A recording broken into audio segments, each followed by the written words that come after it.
고난 주일입니다. 그리고 선교 주일입니다. 은혜 받으세요. 고난의 당위성과 필연성, 그런 주제로 말씀을 드리겠습니다. 따라합시다. 고난의 당위성과 필연성.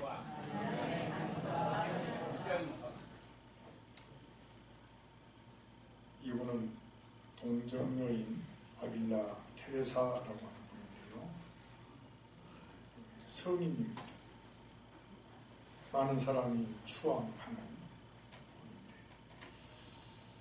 한 번은 이분이 나귀로 된 수레를 타고 순례의 길을 떠나게 되었는데, 시골길로 들어서서 개천을 건너게 되었습니다. 나귀의 발이 물속에 있는 돌을, 미끄러운 돌을 밟았겠지요. 나귀가 펄쩍 뛰는 바람에 그만 성녀가 공중 제비처럼 개천 바닥에 나둥그러졌습니다. 엉망진창이 된 이 성녀가 일어나면서 그녀답지 않는 소리를 입 밖으로 내게 되는데요. 하나님 친구 대접이 겨우 꼴이란 말입니까? 그래서 하나님께는 친구가 적단 말입니다 라는 말을 했다고 합니다.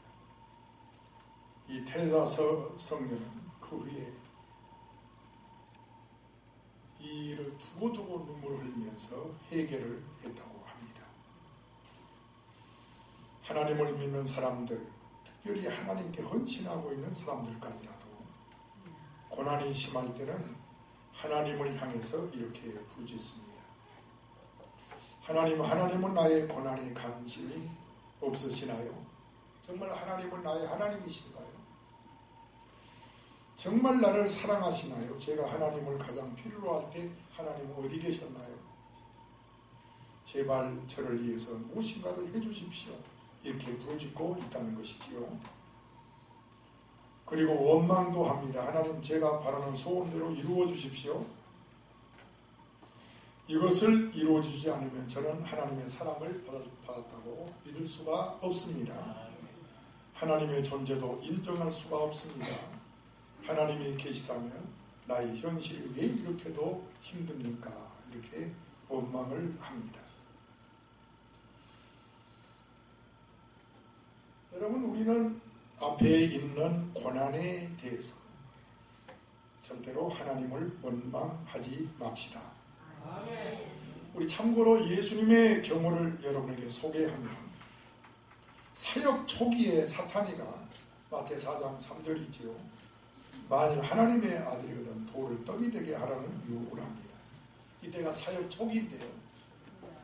그리고 사역을 마치고 십자가에 달릴 때 역시 마귀가 유혹하는 내용이 십자가에서 내려오라고 유혹을 합니다. 자, 처음도 유혹이었고 두 번째도 유혹이었습니다. 즉 예수님께서 뭐 그렇게 힘들고 어렵게 구원하려고 하느냐, 편안하고 쉬운 방법으로 세상을 구원하라는 사탄의 요구였습니다. 주님께서는 십자가에서 내려올 수 있는 능력이 없으신 것 아닙니다. 돌이 변해서 떡이 하는 능력이 없는 것도 아닙니다. 그러나 예수님은 돌로 떡이 되게 하지 않았습니다. 십자가에서 내려오지도 않았습니다. 죽은 자도 살리는 능력을 가지신 주님께서 온갖 유혹과 조롱을 다 받으시고 십자가를 지셨습니다. 여러분, 그리스도인이라면 고난이 있을 때 추워도 원망해서는 안 됩니다. 하나님의 존재에 대해서, 그리고 하나님의 능력에 대해서, 그리고 하나님의 사랑에 대해서 추워도 의심하지 마시기를 바랍니다.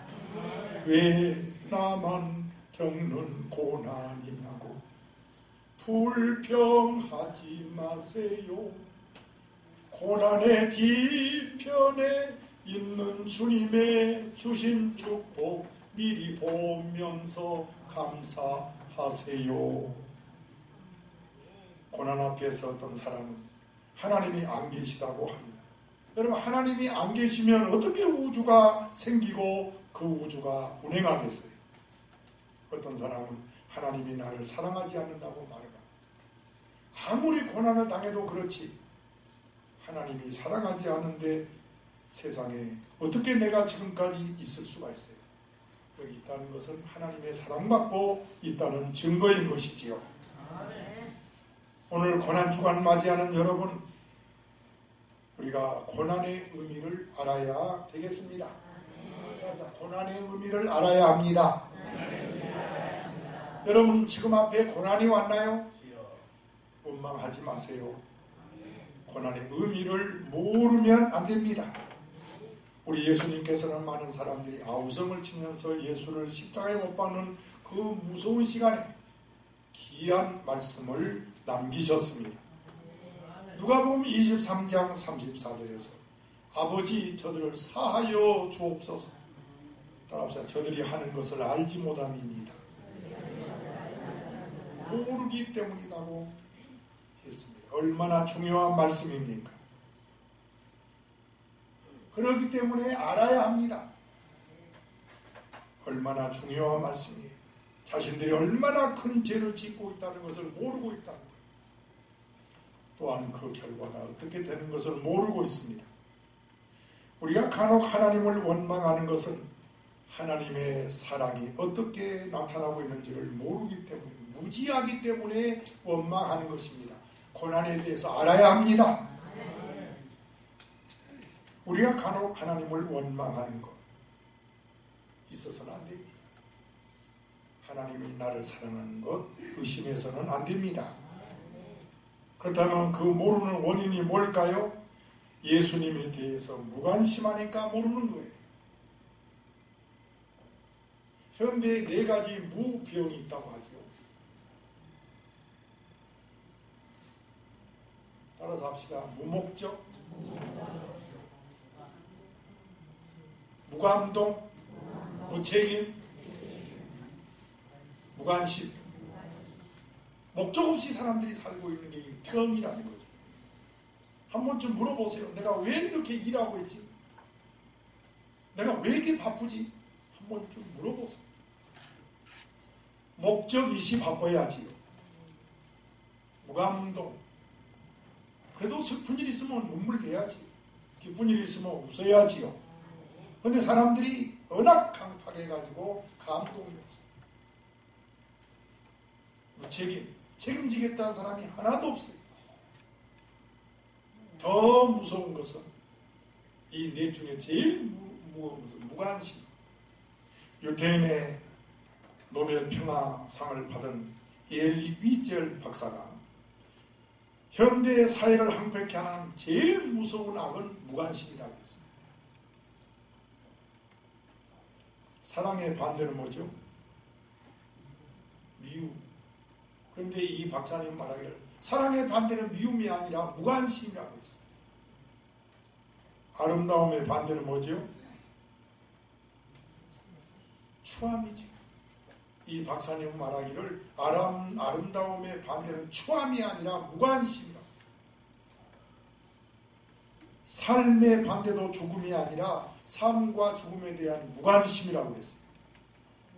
소돔성이 멸망할 때 롯의 사이들 구원의 소식을 듣고도 농담으로 여길 정도로 삶에 대해서, 죽음에 대해서 무관심했습니다. 창세기 19장 14절에 롯이 가서 그 딸들과 결혼할 사이들에게 이르기를 여호와께서 이 성을 멸하신다고 하니 너희는 일어나 이곳에 떠나라 하되 그의 사이들은 농담으로 여겼더라. 모르는 원인이 무관심에 있었다는 거예요. 여러분이 전도할 때 여러분의 가족 식구 가운데 아직도 예수 안 믿는 사람들이 왜 안 믿느냐? 무관심하기 때문이라.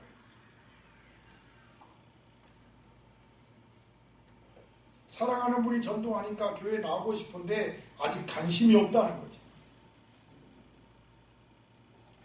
사도행전 24장 25절에 바울은 유대 총독 벨릭스에게 복음을 설명하는 내용이 나옵니다. 벨릭스 역시 죄인의 이 진리에 대해서 예면합니다. 바울이 의와 절제와 장차오는 심판을 강론하니 벨릭스가 두려워하여 대답하되 지금은 가라. 내가 틈이 있으면 너를 부르리라. 이렇게 합니다. 무관심입니다. 여러분 전도하니까 뭐라고 그래요? 나중에 믿겠다고 그러죠. 무관심입니다. 이렇게 현대인들은 본질에 대한 무관심 속에서 비본질적인 것에 마음을 빼앗기고 열심 내서는 안 될 것에 열심을 내고 있습니다. 비본질적인 것에다가 시간을 다 빼앗기고 있습니다. 그래서 마지막 숨을 거두기 전에 아차! 본질적인 것을 그때야 깨닫습니다. 그래서 예수님께 대해서 관심이 없어요. 관심이 없으니 모르고 모르니까 믿지 않습니다. 우리는 믿는 것만큼 알게 되고 알게 되는 것만큼 믿게 되는 것입니다. 길을 걸어가다가 뭐 아는 사람이라고 할 수는 없죠. 늘 가끔 보니까 인사도 하고 그러다가 그분이 저한테 질문해 목사님이라고 그러시죠. 예, 목사님인데요. 누가 가장 행복한 사람일까요? 저한테 물었어요. 상당히 종교적이고 철학적인 질문을 해요. 여러분 가장 불행한 사람이 누구냐고 내가 반문했습니다. 그런데 가장 불행한 사람은 자기가 행복하다는 것을 모르는 사람이죠. 그러면 답이 나오네요. 가장 행복한 사람은 자기가 행복한 것을 아는 사람이지요. 이제 우리는 하나님의 능력과 사랑을 알아야 합니다. 그러면 우리는 행복해집니다. 그리고 믿음이 생기게 되는 거죠. 아멘이 하나님의 능력이 있고 하나님의 구속의 역사가 있습니다. 그런데 믿지 않고 이를 모르는 한 그것은 나하고 아무 관계가 없는 것입니다. 우리 예수님이 이 땅에 오셨어요. 말씀이 육신이 되어 이 가운데 오셨어요. 우리를 구원하려고 오셨습니다. 그러나 믿지 않는 사람한테는 아무런 의미가 없습니다. 내가 믿는 것만큼 내게 구원의 역사가 이루어지는 것입니다. 예수님이 말씀하신 탕자의 비유를 잠시 생각해 볼까요? 탕자가 아버지의 재산을 달라고 해서 자기 몫을 가지고 집을 나갑니다. 가전 고생을 하다가 결국 아버지께 돌아옵니다. 돌아와서 이런 고백을 하지요. 내가 하늘과 아버지께 죄를 지었습니다. 지금부터는 아버지의 아들이라 일컬음을 감당하지 못하겠습니다라고 아버지 앞에 고백합니다. 그러나 아버지는 변함없이 아들을 사랑하기 때문에 무슨 소리냐 하시면서 들은 척도 하지 않고 즐겁게 맞이하고 손을 잡아라, 좋은 옷을 입혀라, 가락지를 끼워라, 그리고 우리 잔치하자 하고 매우 즐거워하며 잔치를 벌립니다. 우리는 여기서 두 가지를 생각해야 됩니다. 하나는 아버지는 집을 나갈 때나 집을 들어올 때나 변함없이 사랑하고 있었다는 것입니다. 유산을 주십시오 하고 가지고 나갈 때 계속 기다리고 또 기다리면서 돌아올 때까지 기다리는 그 사랑이나 아버지의 사랑에는 변화가 없다는 것이에요. 그런데 아들은 이 엄청난 아버지의 사랑을 언제 알았느냐? 고난당하고서야 알았다는 것입니다. 배고프고 나서야 아버지의 사랑을 알았다는 거예요. 또 하나, 그 아들은 돌아와서 아버지의 사랑받고 잔치에 참여하면서 무슨 생각을 했겠습니까?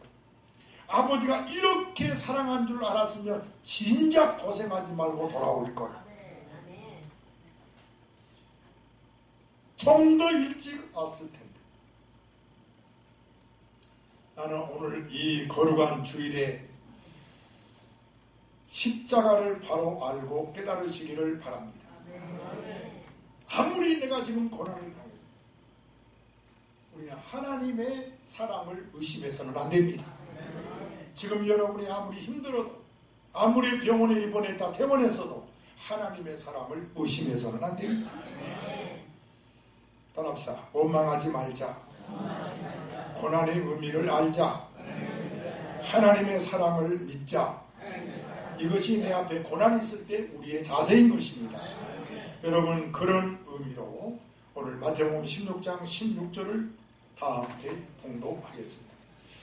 시작.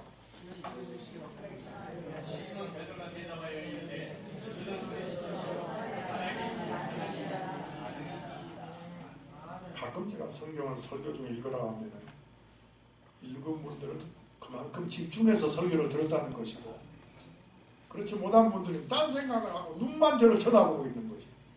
다시 한번 16절 읽겠습니다. 시작이요.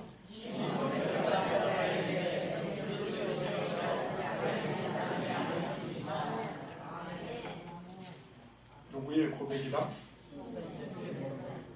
예수께서 13절에 기록한 대로 가이사라 빌립보 가이사라라는 그런 지방에 이르러서 걔들이 물었지요. 사람들이 인자를 누구라고 하느냐? 이때 베드로가 대답이 오늘 바로 16절이거든요. 주는 그리스도십니다. 살아계신 하나님의 아들이십니다. 제가 침례 행할 때 이걸 하라 그러니까 못해요. 상당히 침례 받기 위해서 공부를 했을 텐데도 따라서 하는데도 잘 못해요. 의미를 모른가 봐요. 다시 한번 16절 읽고 여러분의 고백이 되기를 바랍니다. 시작이요.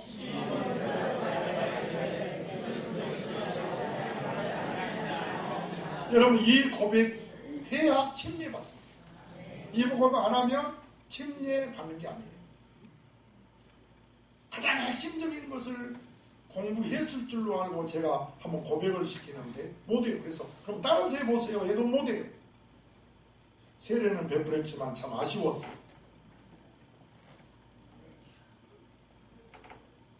사람들이 인자를 누구라고 하느냐 할 때 베드로가 고백했습니다. 주는 그리스도십니다. 살아계신 하나님의 아들이십니다. 그렇게 고백했어요. 여러분 이 고백을 듣고 우리 예수님이 칭찬하시지요. 그 칭찬을 읽어볼까요? 17절 시작.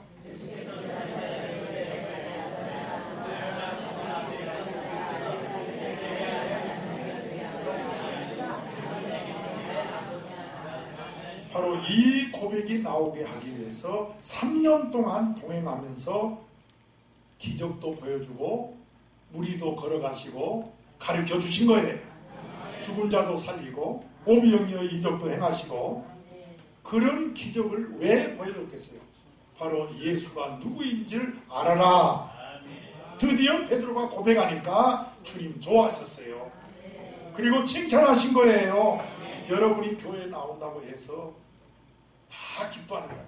고백을 바로 할 때 주님이 기뻐하시는 거예요. 여러분도 이 자리에 왔지만 예수님을 바로 고백하실지어다. 그래서 오병 이어의 이적을 직접 보아 떡을 먹었습니다. 그리고 각종 병을 고쳐주셨고 죽은 자도 살려주셨습니다. 그리고 말씀도 들었습니다. 비로소 베드로가 예수님 그리스도이십니다. 그리스도란 말 아시죠? 세 가지. 왕이십니다. 제사장이십니다. 선지자입니다. 라는 말이 그리스도란 뜻이에요. 그래서 예수님은 우리를 다스리는 우리의 왕이십니다. 우리의 죄를 사해주는 제사장이십니다. 하나님 말씀 우리에게 전하는 선지자이십니다. 그게 한마디로 주는 그리스도이십니다. 그리고 하나님과 똑같은 하나님의 아들이십니다. 그렇게 고백을 하니까 바요나 시몬아는 복이 있도다. 그렇게 칭찬을 하신 거예요. 그런데 문제는 알기는 알게 되었는데 자기 중심이라. 자기 중심적으로 생각을 하고 있는 거예요. 베드로는 예수를 메시아로 믿으면서 빨리 저 로마를 몰아내버리고 로마에 지배하고 있는 이 이스라엘 왕국을 빨리 건설해서 번영과 자유를 주면 좋겠다. 그러면 내가 제일 수제자니까 내가 국무총리 정도는 하지 않겠나. 예수를 바로 알았고 고백도 했는데 육신의 생각을 하고 있다 이거지. 그래서 21절 말씀을 하신 거예요. 깨달아지면 아멘 합시다. 바로 이때부터가 중요한 거다. 이때부터 21절에 이때부터란 말이 중요한 거예요. 베드로가 제대로 안 해? 제대로 고백 안 해? 그러면 알려줘야지 하고 베드로가 세속적인 생각을 하고 있으니까 그게 아니다 하고 알려주는 거예요. 시작.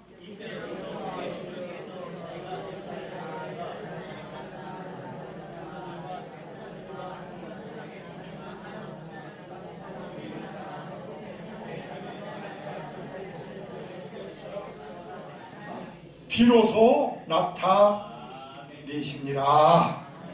자, 십자가의 못을 받고 고난을 받고 또요 죽임을 당하고 3일에 살아나야 되리라. 이때부터 얘기하기를 시작하신 거예요. 아멘. 그러니까 예수님이 이 말씀을 21절에 하신 이유는 십자가를 바로 이해하라 그런 뜻이에요. 아멘이 적네요. 오늘 고난주간 십자가를 설교하는 시간, 우리 초대교인들은 교회를 먼저 나왔던 나중 나왔던 십자가를 바로 이해하는 장로님 권사님 되십시오.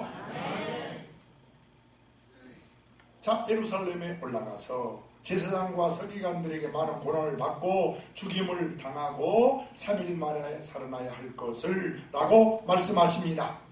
그러니까 천국에 들어가기 위해서는, 부활하기 위해서는 뭘 져야 된다는 거예요? 십자가를 바로 알아야 된다는 거예요. 두 번째, 예수님의 십자가는 뭘 알아야 되느냐? 자원적이라는 거예요. 스스로 자원해서 스스로 선택하고 스스로 결정하고 지신 십자가라는 거예요.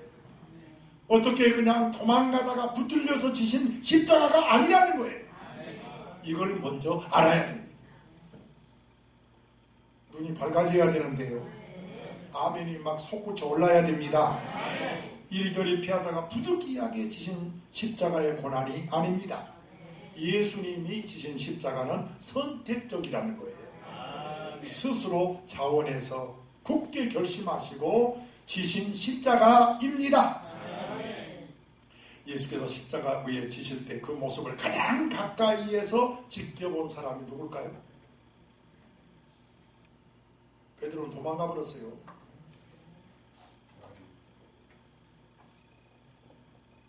아니, 예수님을 십자가에 못 박을 때 가장 가까이서 본 사람은 로마 군병들이잖아요. 그들이 예수 십자가 못 박았으니까.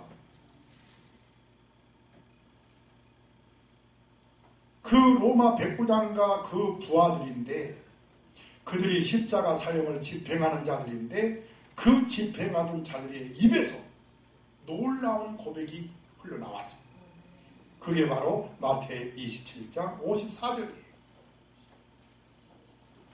시작. 여러분, 아멘이 안 나오세요? 이분들은 크리스찬이 아니에요. 예수를 십자가에 못 박은 사람들이에요. 예수님께서 십자가에서 뛰어내리는 이적을 보고 진실로 하나님의 아들이었도다라는 고백이 아니에요. 할렐루야. 오늘날 많은 사람들이 십자가에 뛰어내려나? 그럼 못 믿겠다. 그런데 예수님 뛰어내리지 않았는데도 십자가에서 묵묵히 못 박혀서 죽으시면서 아버지 저들의 죄를 사하여 주옵소서 하시는 그 묵묵히 지신 십자가를 바라보고 이 로마 군병들이 입을 열어 고백하기를 진실로 하나님의 아들이었다. 베드로는 이적과 표적을 보고 고백했지만 이 로마 군병들은 십자가에 못 박으면서 고백한 겁니다. 다 같이 시작. 이는 진실로 하나님의 아들이었도다. 무엇이 이렇게 그들로 하여금 하나님의 아들이라고 고백했냐 이거예요. 이적이 아닙니다. 여러분, 이적을 너무 좋아하지 마세요. 십자가를 바로 고백하는 사람이 될지어다. 교회가 십자가가 없다고 하지 않습니다.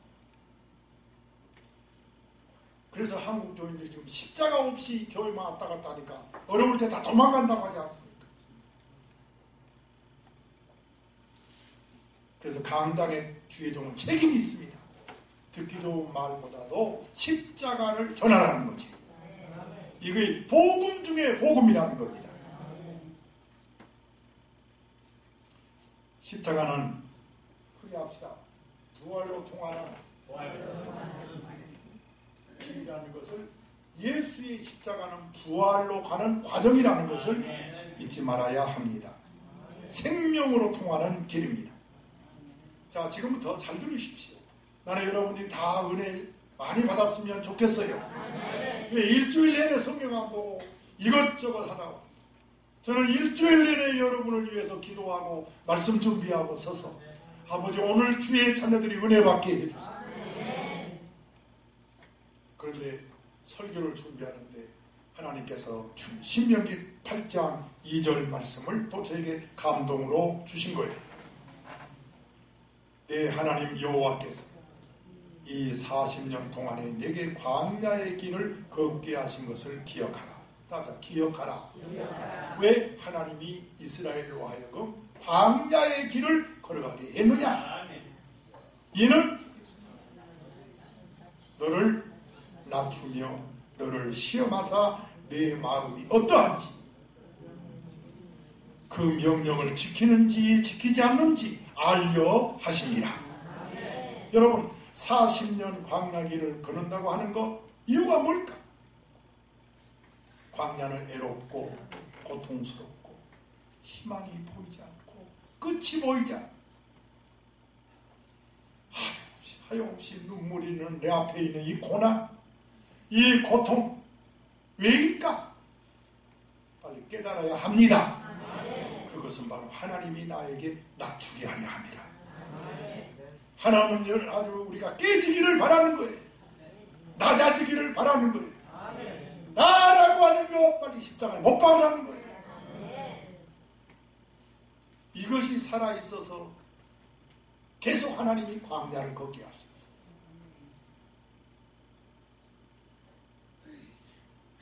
하나님께서 이스라엘 백성을 광야로 내몰았습니다.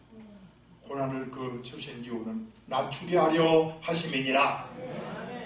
교만해지면 하나님 잃어버리거든요. 그것이 신명기 8장 11절에서 14절에 정확하게 써있어요. 왜 하나님은 그들을 광야로 보내 낮추게 하려 하면, 왜 낮추시느냐? 교만하면 안 되니까. 교만하면 하나님을 잃어버리니까. 12절에 내가 배불러서, 내가 먹어서 배부르고, 그리고 내가 축복을 받아 아름다운 집을 짓고 거주하게 되면, 13절에 내 소와 양이 번성하고 내 은금이 중식되며 내 소유가 풍부하게 될 때, 14절에 내 마음이 교만하여 내 하나님 여호와를 잊어버릴까 염려하노라.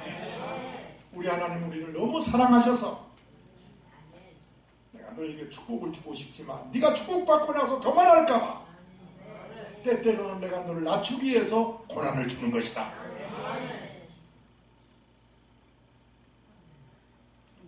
여호와는 너를 애굽 땅 종되었던 집에서 이끌어 내셨느니라. 만약 우리가 형통하다면 그것은 교만으로 이어져서는 안 된다는 거예요. 성도 여러분, 축복을 받으세요. 그러나 교만하면 안 됩니다. 다만 하나님의 것이지 내 것이 어딨나. 하나님이 내놓으라면 아멘입니다 하고 아낌없이 인색함이 없이 써야지요. 저도 가끔은 아무하게나 가지고 축복받은 분들에게 이런 일이 있습니다 하십시오. 그리고 눈치를 봅니다. 조금이라도 인색한 마음이 있으면 그 다음부터 얘기 안 합니다. 즐거운 마음으로 해야 되니까. 베드로전서 5장 6절에 말씀했습니다. 시작.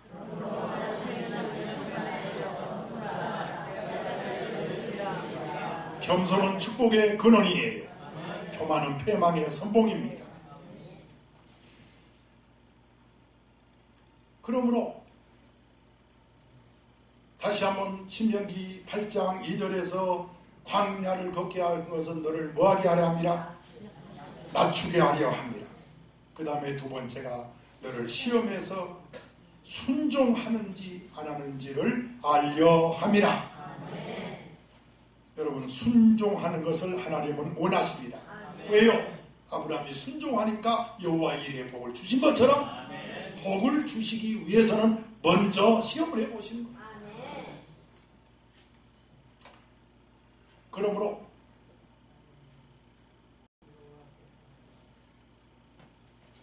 계속 신명기 8장 16절에 시작.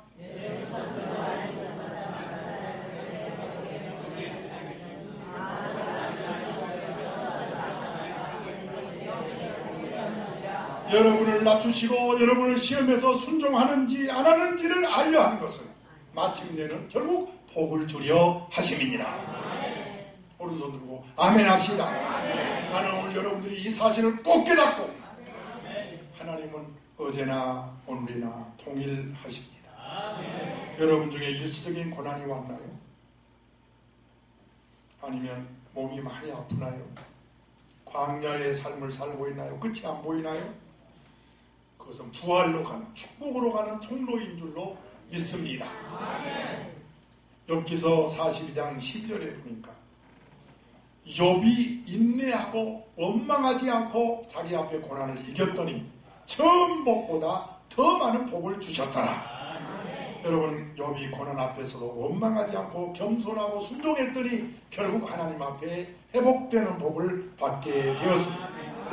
오늘 여러분의 말년에 그런 복이 임하기를 주의 이름으로 축원합니다. 시편 31장 7절에서 시작.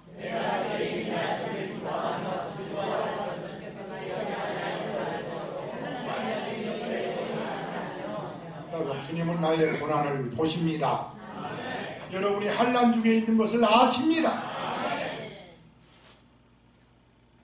예수님은 이것만이, 십자가를 지는 길만이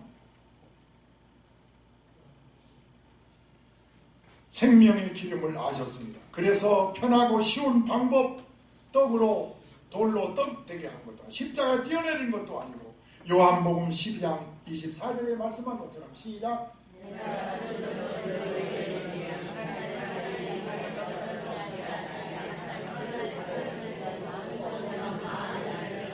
오늘 제목 그대로 이것이 고난의 당위성입니다. 고난은 필연적으로 있어야 되는 거고 십자가는 반드시 있어야 돼요. 내가 어떻게 사나요? 하지 마세요. 주님은 여러분을 사랑하십니다. 지금 현재 고난을 당하고 있지만 목사님도 어떻게 해요? 하나님이 사랑하십니다. 답은 하나님이 절대로 버리지 않습니다. 이때는 하나님께 다 맡기시기를 주의 이름으로 축원합니다. 여러분, 이분 아시죠? 19세기 영국 대부흥을 일으켰던 설교자 스펠전 목사님이십니다. 이분이 교회를 새로 건축했는데요, 입당하기 전에 사모님하고 교회에 들렸습니다. 입당 예배 설교를 준비하고 그 설교를 시험해 보기 위해서 갔습니다. 지금처럼 제가 여기서 가만 얘기해도 저 뒤에 임복순 집사님 들리면 오른손 들어보세요. 오른손 들었어요. 들리죠? 그런데 이 앰프 없이 그 당시에는 설교 육성으로 설교를 해야 합니다. 새로 지은 예배당은 전보다 훨씬 큽니다. 그래서 사모님하고 같이 가서 어느 정도 목소리를 내야 저 뒤에 있는 성도에게 들리는지 테스트를 하기 위해서 사모님하고 교회에 갔습니다. 목사님은 사모님에게 잘 들리면 이렇게 하라고 했습니다. 그래서 사모께서는 이곳저곳에 앉아서 듣습니다. 그때 목사님이 외치는 것은 하나 둘이 아니고 바로 요한복음 1장 29절 세상 죄를 지고 가는 하나님의 어린 양이로다. 시작. 세상 죄를 지고 가는 하나님의 어린 양이로다. 세상 죄를 지고 가는 하나님의 어린 양이로다 하는데 사모님이 사인이 안 와요. 들린다는 거예요? 안 들린다는 거예요? 그래서 소리를 그 다음 한 단계 높였어요. 한 단계 높은 걸 뭐라고 우리 음악에서 반주자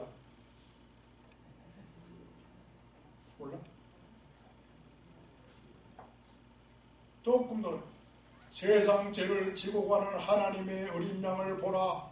그래서 사모님이 쌓이냐. 그럼 더 높여야 되겠죠? 세상 죄를 지고 가는 하나님의 양을 보라. 사모님이 그때 뭐요? 들렸다는 거예요. 그러면 이제 그 톤으로 주일날 설교해야 돼요. 그렇게 이제 테스트를 하고 사모님하고 스펠존 목사님이 예배당에서 다 나오는데 바로 그때 지붕에서 페인트칠하고 있던 인부가 페인트칠을 하다 말고 급하게 내려와서 예배당 안으로 들어오는 거예요. 그리고는 목사님 마치 계셨군요. 무릎 꿇고 말합니다. 목사님, 지금 제가요 하나님의 음성을 들었어요. 페인트칠 하는데 지붕에서 일을 하는데요 어디선가 세상 죄를 지고 가는 하나님의 어린 양을 보라. 그랬다는 거예요. 그러면서 목사님 앞에 무릎 꿇고 저의 죄에 대해서 사해지도록 기도해 주세요. 여러분, 우리 죄가 어떻게 사해지나요? 불교에서 말한 대로 돌을 닦고 고행해야 죄가 사해지나요? 아니면은 사탄의 원흉인 뱀을 한 1000마리 죽여야 죄가 사해지나요? 이 산에서 돌 큰 것을 저 산으로 하루 종일 옮기면 사해지나요? 성어머니 말한 대로 그 성당의 계단을 갖다가 무릎 꿇고 오르락 내리락 하여야 죄가 사해지나요? 뭐라고요? 세상 죄를 지고 가는 하나님의 어린 양을 보라. 제사함 받을 수 있는 유일한 길은 세상 죄를 지고 가는 어린 양 예수를 믿는 거예요. 그 예수를 믿어야 제사함 받고 구원을 받는 거예요. 더 귀중한 말씀은 요한일서 1장 7절입니다. 그가 시작.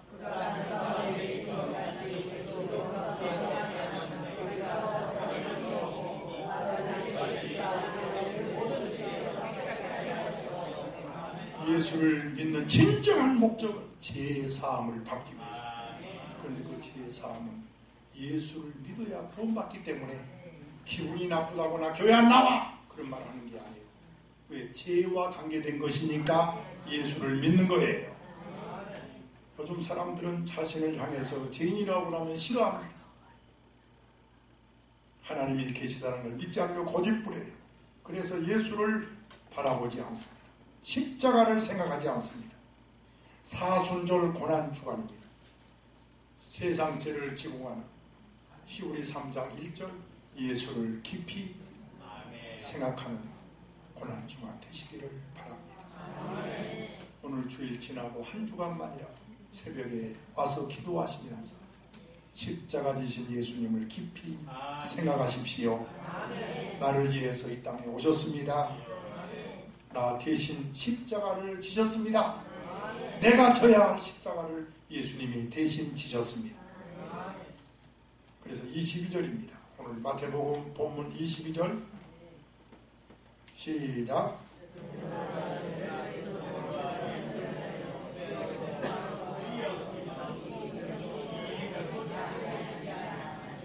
자, 베드로가 16절에서는 주는 그리스도시요 살아계신 하나님의 아들 고백에서 칭찬까지 받았습니다.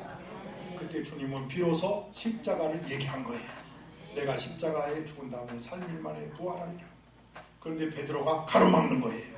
왜? 그러면 자기가 어떻게 국무총리가 되겠냐 이거죠. 그럼 어떻게 로마를 몰아내고 이스라엘에게 번영을 주고 하겠냐 이거죠. 그러니까 죽으시면 안 된다는 거예요. 예수님을 바로 알았지만은 십자가는 몰랐다는 거예요. 십자가 안 지겠다는 거예요. 여러분, 십자가 모르고 십자가 안 지면 사탄이가 되어버리는 겁니다. 여러분, 이 점을 잊지 마시기를 바랍니다. 십자가 없는 예수 믿으면 안 돼요. 십자가 지고 따라가야 되는 거예요. 이게 24절입니다. 시작이요.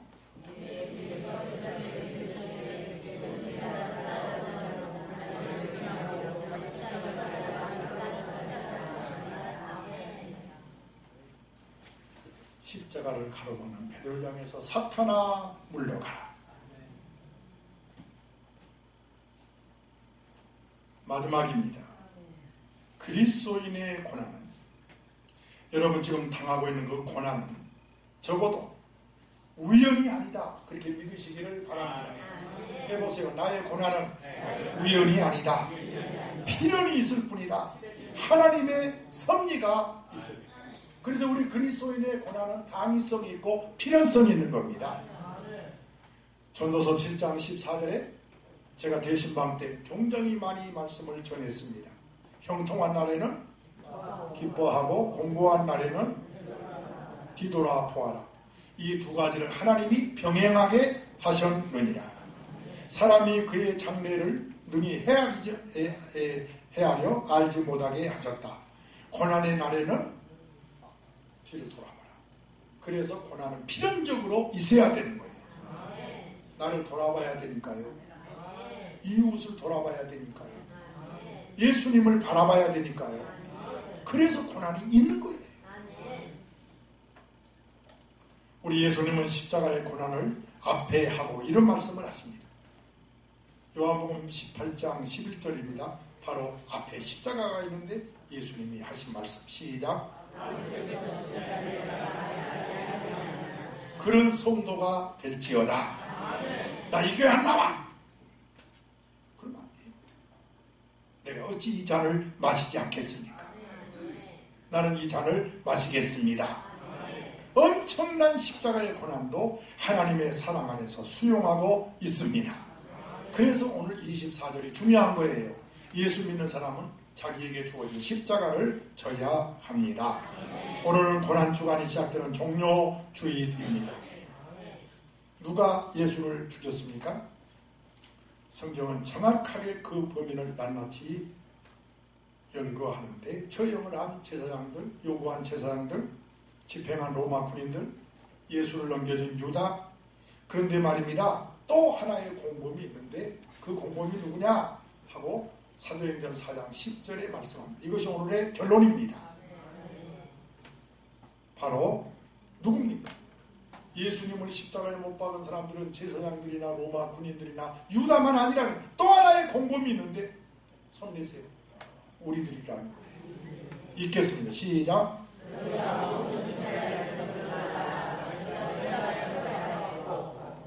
초대교회 교부인 안티나 시우스가 한 번은 잠이 들었는데 꿈속에 예수님이 십자가 달려있는데 어떤 놈이 가서 예수를 또 못 박고 있는 거예요.